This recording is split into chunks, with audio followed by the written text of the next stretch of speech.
Why does your scanner show the P0497 engine code? What does it mean?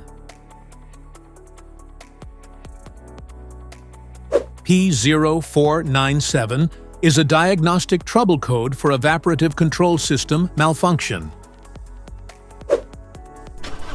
This engine code indicates that there's an issue with the EVAP Purge valve, which allows the vapors to enter the canister and also allows the normal engine combustion process to take place.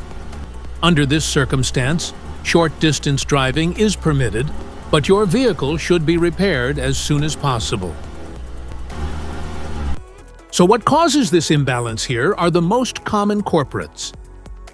This error could be caused by these possible faults in your car.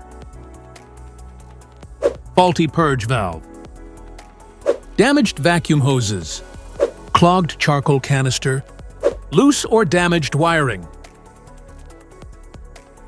poorly fitting gas cap, canister vent valve issues.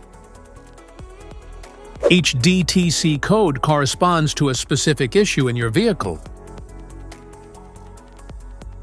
This error code can appear in most modern vehicles with an OBD2 system, which includes vehicles manufactured since 1996. It is commonly found in Fords and some Kias. If you want to fix this error code, let us know in the comments section. We will definitely make the video on your demand. If you like this video, don't forget to subscribe to our channel. Thanks for watching.